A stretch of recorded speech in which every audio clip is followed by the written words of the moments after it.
इन्होंने कोई invoice share नहीं की। आगे चलें। अच्छा, अब 14 से 16 नंबर बरतें ये प्राइवेटाइज की गई, किसी को दी गई हैं।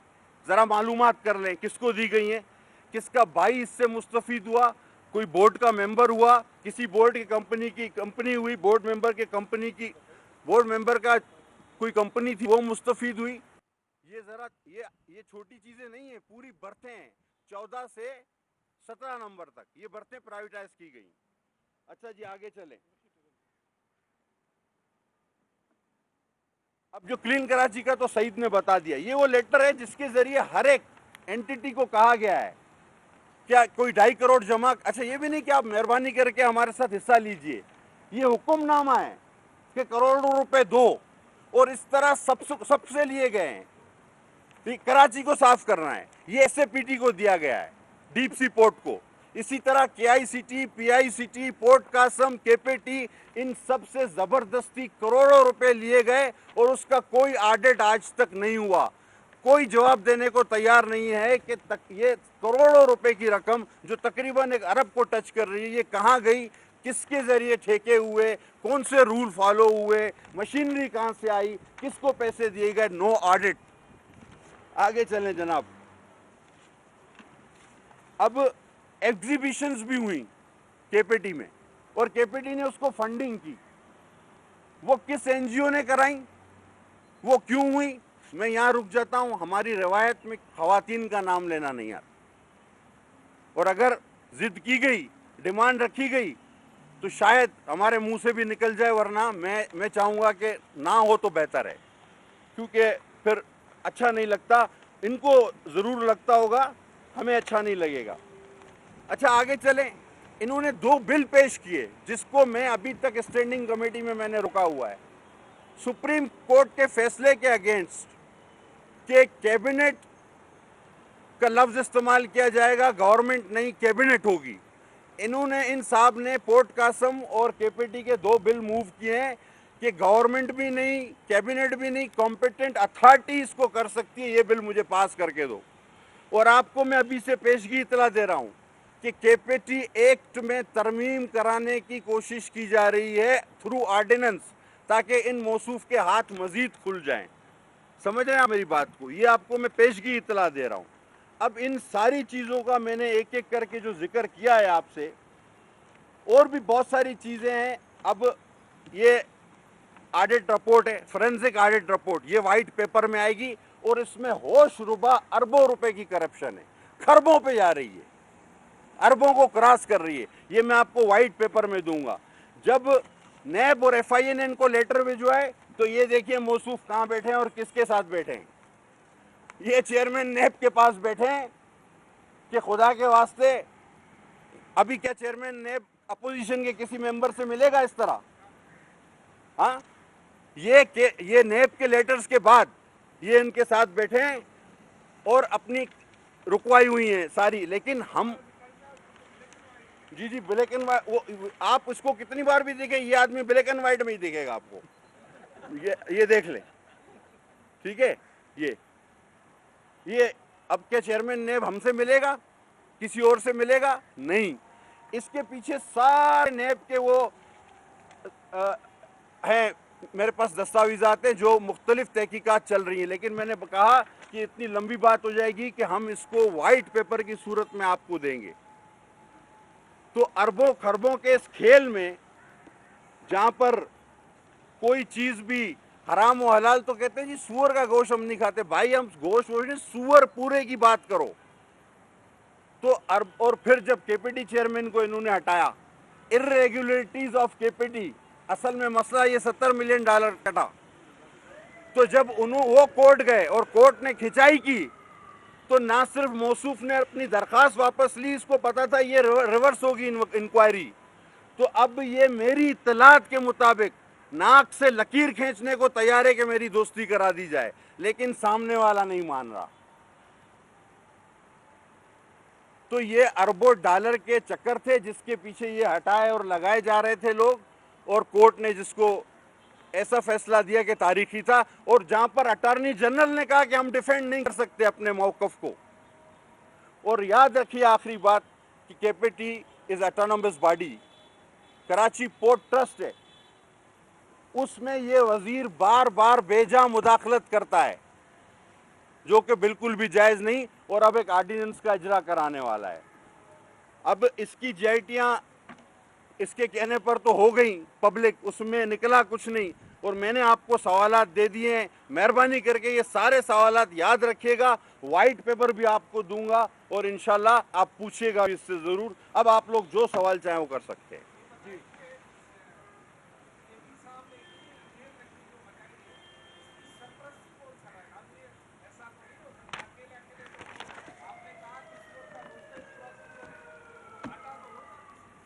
सर ये तो अब खुसरो बख्तियार की सरपरस्ती कौन कर रहा है? वो जो दवाएं चोरी कर गया वजीर, वो भी आज तक वजीर है। वो जो चीनी चोरी कर गया उसके खिलाफ भी कोई मुकदमा नहीं हुआ, बीआरटी कुछ नहीं हुआ, मलम जब्बा कुछ नहीं हुआ। तो ये सब कुछ एक ही शख्स के जरिए, ये इनकी बड़ी साइंटिफिक चोरी है। ये रोजाना रियासत मदीना और ईमानदारी की बातें कर करके अरबों खरबों के टीके लगाते हैं। दूसरों ने करोड़ों के लगाए होंगे, ये अरबों खरबों के वो टीके लगाते हैं कि जो किसी की समझ में ना आए, और ये समझते हैं हमें भी नहीं आता समझ में, हमें समझ में भी आता है और हमारे पास मौजूद भी है। तो जाहिर है वही कर रहा है, वो अपने एटीएम्स को रीपे कर रहा है, वो अपने एटीएम्स को रीपे कर रहा है।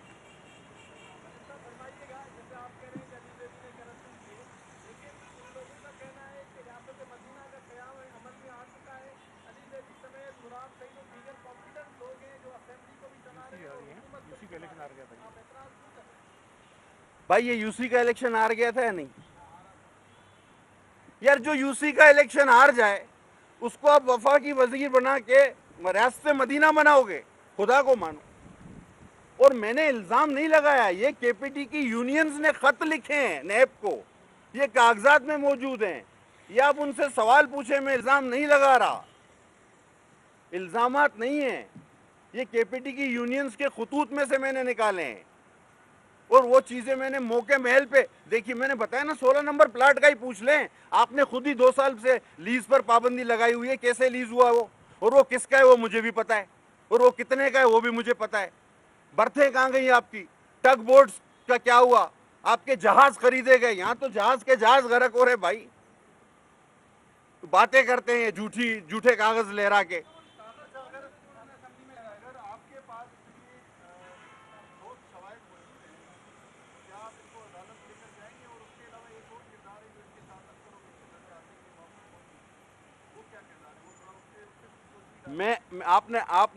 आपने गौर नहीं किया, मैंने जिक्र भी उसमें कर गया उनका। मैंने कहा केपीटी एक्ट साफ कहता है कि वो कोई शख्स बोर्ड का मेंबर नहीं बन सकता जिसका बिल वास्ता या बिला वास्ता कराची पोर्टिंग शिपिंग से इंटरेस्ट ऑफ पैसों का इंटरेस्ट हो, कारोबार का इंटरेस्ट हो। ये 14 से 17 नंबर की बर्थों के पीछे जाएं तो भी मिल जाएंगे आपको, अल्लामा मौलवी सारे, इन सब चीज़ों में आपको मिल जाएंगे। ये 16 नंबर के पीछे भी आप जाएं तो आलिम दीन और मौलाना अल्लामा मौलवी सब मिल जाएंगे आपको। एक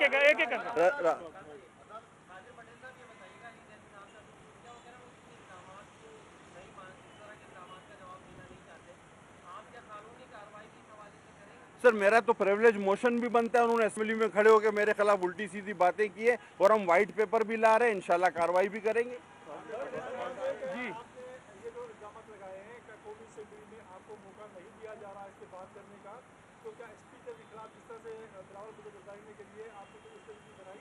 बिल्कुल, स्पीकर साहब का रोल जो है वो माफ़ी के साथ बहुत हद तक जानिबदाराना हो चुका है, और इससे पहले डिप्टी स्पीकर भी यही हरकत कर चुके थे, तो उनके खिलाफ नो कॉन्फिडेंस मूव हुई थी। हमारी और नून की क़यादत इस बात पर संजीदगी से गौर कर रही है कि दोबारा हम स्पीकर साहब के खिलाफ नो कॉन्फिडेंस मूव करें, क्योंकि वो बिल्कुल जानिबदार हो चुके हैं, जिसको अब बाकायदा आप लोग भी लाइव देखते हैं।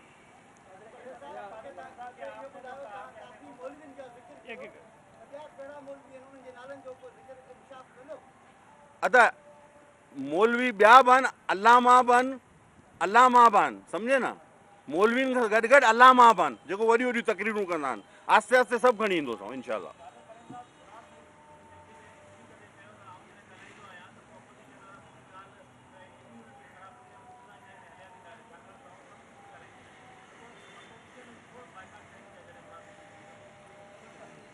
आपकी हैसियत क्या है? उस बेचारे चे पिद्दी का शोरवा, आपने खुद मेरी वो स्पीच देखी है जब मैं तकरीर कर रहा हूं और पूरी हुकूमत भाग रही है और मैं कह रहा हूं देखो पूरी हुकूमत भाग रही है, भागो। इनका तो वजीर आजम वो जो माइक शाइक रखते हैं ना सारे, उस दिन वो रखे तो अपोजिशन मौजूद थी, खुदा की कसम वो माइक रखे के रखे रह गए, वो भाग गया। और जब मुझे बोलने नहीं दिया गया और हमने वॉकआउट किया तो ये मालूम करके कि अपोजिशन वॉकआउट कर गई, तो वो वापस आया है और उसने फिर वही अपनी रियासत मदीना वाली तकरीर भी जारी, फिर मस्खरेपन का भी मुजाहरा किया, बिलावल साहब की भी नकल की। होता होता इनसे कुछ नहीं है, अब ये हुकूमत से सर्कस में तब्दील होते जा रहे हैं। देखिए, इसमें एक मैं सिर्फ इजाफा कर दूँ, इनकी गैर जिम्मेदारी का तो आलम यह है, एक तो उसके बाद झूठी जीआईटी जो आ गई थी जिस पे उसने बकवास की और उल्टी सीधी बातें की, उसकी वजाहत आ गई। दूसरा, उसने कहा कि बिलावल साहब ने 4 लाख रुपए टैक्स दिया है। अब उससे कहें वो कागज़ तो दिखाओ जिसमें 4 लाख रुपए कहाँ है, वो ज़रा दिखा दें 4 लाख रुपए टैक्स कहाँ है। बिलावल भुट्टो जरदारी साहब की तमाम प्रॉपर्टीज़, तमाम एसेट्स, तमाम अकाउंट्स डिक्लेयर्ड हैं और वो टैक्स भी अच्छा खासा देते हैं, 4 लाख नहीं देते हैं। मैं ये भी बता दूं कि इमरान खान ने शायद 10 साल में जितना टैक्स दिया होगा बिलावल साहब ने 1 साल में दिया होगा। तो इमरान खान भाई, मैं हमेशा कहता हूं कि इमरान खान पाकिस्तान का वो लीडर है, सियासी रहनुमा है, इससे बड़ा घर किसी का नहीं है, इससे महंगा घर किसी का नहीं है, और कारोबार भी इसका कोई नहीं, और कारोबार भी कोई नहीं है। मैं हमेशा एक बात पूछता हूँ कि यार कुछ ना बताओ, इमरान की टैक्स की तफसील ना बताओ, कुछ ना बताओ, इमरान खान का जरिया मुआश बता दो। भाई मेरा टैक्स में जमा कराता हूँ ना, मैं लिखता हूँ कि भाई ये कुछ इधर से आया, कुछ इधर से आया, लिखता हूँ ना, कोई चीज़ दिखाता हूँ ना। इमरान खान का इतना 300 कनाल का घर है, उसका गैस का बिल है, उसका बिजली का बिल है, उसके नौकर चाकर, उसके और खर्चे हैं, होते होंगे ना। तो भाई जरिया मुआश तो बता दो, इतनी जो तुम्हारे पास इतने अखराजात हैं गाड़ियों के इधर उधर के, वो कहाँ से आते हैं। दूसरी मैं समझता हूँ, मैं साथ साथ बात कर दूँ वो फिर रह जाएगी। देखिए, मैं इस मौके पर ये भी समझना चाहता हूँ कि जो सूबा सिंध के लोगों के साथ और कराची के लोगों के साथ ख़ास तौर पे जो ज़्यादती के इलेक्ट्रिक हेस्को और सेप्को कर रही है उसकी हम मजम्मत करते हैं। आरिफ नकवी कर रहा है इसमें देखें, कोरोना के माहौल में जब हर वो शख्स जिसको पॉजिटिव हो जाता है कोरोना, तो उसको पहली ताकीद क्या की जाती है कि आप अपने आप को आइसोलेट कर लो और आप घर में बंद हो जाओ, कमरे में बंद हो जाओ।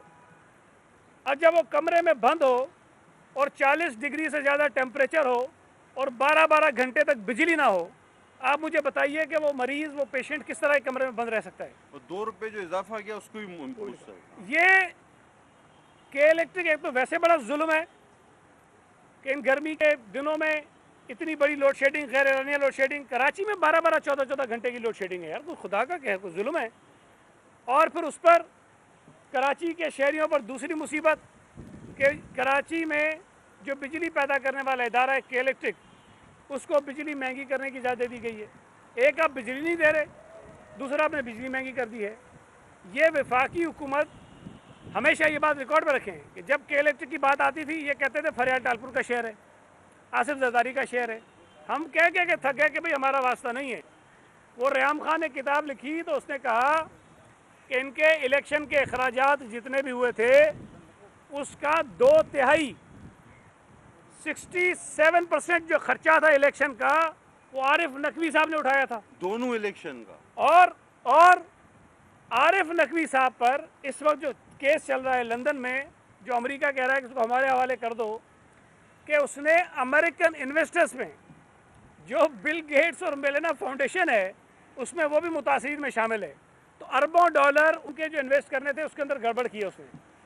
अब ये सोचने की बात है बशीर मेमन को क्यों जो इतने पैसे इनके इलेक्शन के अखराजात में एक शख्स ने दिए, उसने अगर कहीं कोई गड़बड़ की है, और ये भी बात रिकॉर्ड की है कि जब बरतानिया में उसको पकड़ा तो उसमें लिखवाते हैं कोई रेफरेंस का नंबर कि आपका रेफरेंस बताओ, नंबर बताओ, तो कहते हैं जी उसने इमरान खान का नाम लिखा और इमरान खान का नंबर लिखा कि ही इज़ माई रेफरेंस।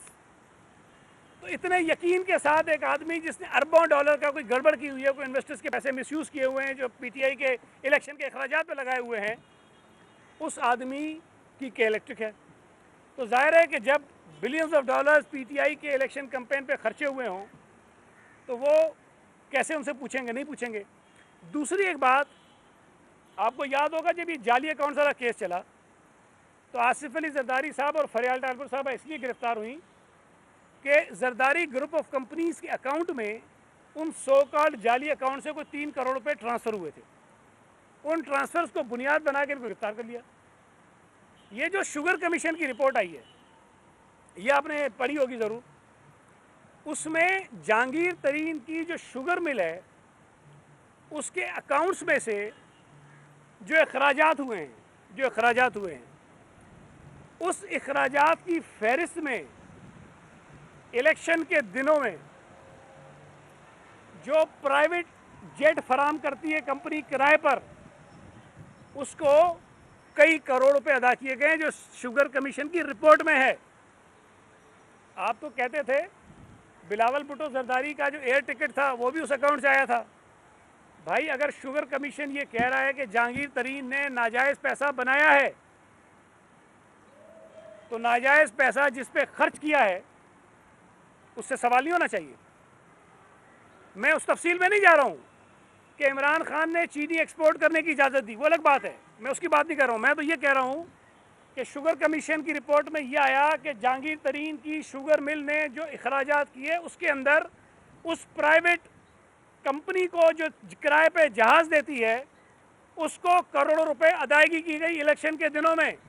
सवाल ये है कि वो जहाज़ किसने इस्तेमाल किया था? वो गलत पैसा जो पाकिस्तान के अवाम की जेबों से निकाला गया, जो बकौल इमरान खान के शुगर माफिया ने निकाला, उस शुगर माफिया के कमाए हुए पैसे से इमरान खान की इलेक्शन कैंपेन में जहाज़ इस्तेमाल हुआ है, वो रिकॉर्ड पर है। बिलावल भुट्टो जरदारी को तो बुला के पूछ लेता है कि भाई ये टिकट के पैसे इस अकाउंट से कैसे हुए थे, ये तुम्हारे जो पता नहीं वो लॉन्ड्री का जो बिल था वो इस अकाउंट से कैसे हुआ था। हम पूछ रहे हैं कि किराए के जहाज़ के पैसे जो इस अकाउंट से गए थे उसका सवाल क्यों नहीं होता वज़ीर आज़म से। ये दोहरा मयार नैब का जो है वो नहीं चलेगा।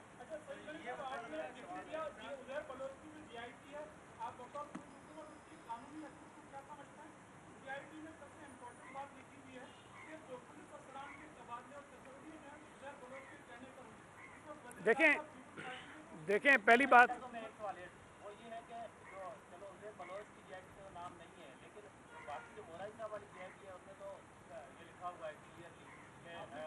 आपके पास है कॉपी?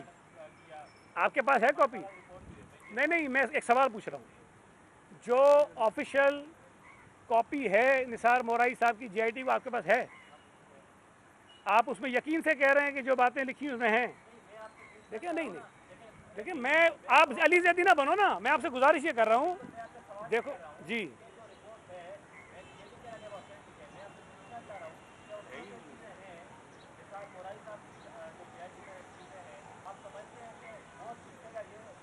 मैं आपको ये कह रहा हूँ मेरे भाई कि अली जैदी ने असेंबली में एक लहराई जीआईटी पढ़ के सुनाई, लहर के सुनाई, हाँ ठीक है ना, चेक के सुनाई। जब ऑफिशियल जीआईटी आपने देखी तो क्या वो चीज़ें उसमें थी? नहीं है, झूठ बोला ना उसने। इसका मतलब ये है कि ऑफिशियल जीआईटी के अलावा भी कोई एक फेक डॉक्यूमेंट बना है जो मार्केट में चल रहा है। आप अभी इंतज़ार कीजिए पीर के दिन जब फॉर्मली होम डिपार्टमेंट की वेबसाइट पर ये जीआईटी आ जाएंगी, वो ऑथेंटिक होंगी, वो फॉर्मल होंगी, उसको आप निकाल लीजिएगा, उसमें जो चीज़ें होंगी उसका हमसे सवाल कर लीजिएगा आप। देखिए कानूनी हैसियत की मैं आपसे एक ज़रा उससे पहले सर, कानूनी हैसियत की जहाँ तक बात है, देखिए जीआईटी उसी तरह की एक तहकीकात होती है जिस तरह पुलिस किसी भी मुल्ज़िम से तहकीकात करती है, उसमें पुलिस करती है, इसमें मुख्तलिफ इदारे मिल के करते हैं। लेकिन इस जीआईटी की असल वक़्त उस वक्त होगी जब अदालत उसके ऊपर कोई फैसला सुना दे। ये आपके सामने बैठे हैं ना कादिर पटेल, डॉक्टर आसिम को 462 अरब रुपए का बताया था ना कि उसकी प्रॉपर्टी 462 अरब रुपए की, किधर है वो? अगर तो जीआईटी सच्ची है और जीआईटी में जो कुछ कहा गया वो ठीक है, फिर तो डॉक्टर आसिम दुनिया का बेहतरीन आदमी है। इसमें एक इजाफा, और मुझ पर उस जीआईटी में इस जीआईटी में एक इल्ज़ाम है कि मैंने एक ऐसे क्रिमिनल का इलाज कराया है जिसने 31 कत्ल किए हैं, 31 पुलिस मुकाबले किए हैं और उसकी उम्र है 83 साल। और वो अभी भी जो है और ना पुलिस मुकाबले करता और है उस जीआईटी में ये भी लिखा है, शायद मुझे अब याद आ रहा है, कि फरियाल टालपुर साहबा ने किसी दहशतगर्द का मेडिकल का जो बिल था उसमें डिस्काउंट कराया और उसका बिल था कोई 1800 रुपये। तो यार मतलब जी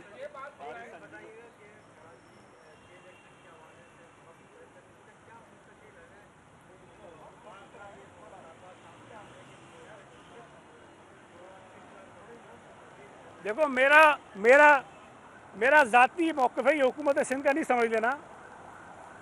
मैं ये समझता हूँ कि के इलेक्ट्रिक की जो प्राइवेटाइजेशन हुई उसके बाद ये सारी बर्बादी शुरू हुई है। कुछ लोग इस पर मुतमईन होते हैं कि जी उन्होंने तो लोड शेडिंग ख़त्म कर दी। लोड शेडिंग बिल्कुल ख़त्म नहीं हुई है भाई। अगर कुछ ऐसे इलाके, ऐसी आबादियाँ जहाँ से ये बिल अपने पूरे ले लेते हैं, वहाँ ये लोड शेडिंग नहीं करते, और उस इलाके के हिस्से की लोड शेडिंग उन इलाकों में ले गए जहाँ गरीब लोग रहते हैं, लोड शेडिंग तो ख़त्म नहीं हुई है। जिस इलाके में मैं रहता हूँ 7.5 घंटे लोड शेडिंग, गर्मी सर्दी कुछ भी हर साल होती है, पूरे साल हो रही है। तो कहाँ से ख़त्म हुई है? डिस्क्रिमिनेशन हो रहा है। ये आइन की भी खिलाफ वर्जी है कि आप पाकिस्तान के शहरियों को डिस्क्रिमिनेट नहीं कर सकते किसी भी बुनियाद पर। तो के इलेक्ट्रिक अगर एक इलाके में लोड शेडिंग कर रही है 8 घंटे और एक इलाके में नहीं कर रही है, तो ये लोड शेडिंग ख़त्म तो नहीं हुई है। आपने पिक एंड चूज़ किया हुआ है। तो अगर कोई गरीब आदमी बेचारा यकमुश्त बिल अदा नहीं कर सकता, वहाँ आपने 8-8 घंटे की लोड शेडिंग की हुई है और वहाँ आज 12-14 घंटे की लोड शेडिंग हो रही है। और लेकिन अगर कोई अमीर इलाके हैं जहाँ लोड शेडिंग आपने कम कर दी है इसलिए कि आपको बिल पूरे मिलते हैं, तो ये परफॉर्मेंस उनकी नहीं है। तो के इलेक्ट्रिक को दोबारा से हुकूमत को टेक ओवर कर लेना चाहिए ताकि लोगों को रिलीफ मिले। और उसकी वजह है, देखिए फ़र्क है, हुकूमत Karachi water and sewerage board चलाती है ना, लोग अगर पानी का बिल नहीं देते हैं तो हुकूमत पानी उनका बंद नहीं कर सकती है, इसलिए कि हुकूमत का काम पैसे कमाना नहीं है। अगर पानी की बुनियाद पर वो पैसे कमाना शुरू कर देंगे तो फिर उसूल तो ये, जो बिल नहीं देता उसको पानी मत दो आप। इसी तरह बिजली भी कोई कोई कोई ऐसी सहूलत अब नहीं, ज़रूरत है आपकी, बिजली ज़रूरत है, बिजली के बगैर आपका गुजारा मुमकिन नहीं है। इसलिए बिजली अगर कोई प्राइवेट इदारा फराम करेगा तो उसका मकसद कमाना होता है कि मुझे प्रॉफिट कितना हो रहा है, मुझे नुकसान तो नहीं हो रहा। ऐसी तमाम चीज़ें, ऐसे तमाम इदारे जो लोगों को बुनियादी ज़रूरियात फराम करते हैं वो सरकार के पास होने चाहिए ताकि उसके पीछे मुनाफा कमाने का पहलू ना हो। इसलिए मेरी राय तो ये है कि के इलेक्ट्रिक को दोबारा हुकूमत को टेक ओवर कर लेना चाहिए ताकि कुछ लोगों को रिलीफ मिल सके। एक प्राइवेट बिल कौमी असेंबली में जमा है, अगर रफीउल्लाह साहब हमने जमा कराया हुआ है, जिसको अभी तक लाया नहीं जा रहा। उस बिल में हमने ये कहा है कि अगर कोई एक शख्स पैसे नहीं देता तो आप पूरे एरिया की पीएमटी उठा के ले जाते हैं, ये गलत है। सिर्फ आप उसकी लाइन काटें, पूरा एरिया आप पीएम, उसको एक शख्स की सज़ा दूसरों को नहीं दी जा सकती। ये 1 साल से प्राइवेट मेंबर बिल हमारा जमा है जिसको अभी तक ये हुकूमत नहीं लाती। क्यों? कि फिर नुकसान आरिफ नकवी को होगा। थैंक यू जी। हाँ?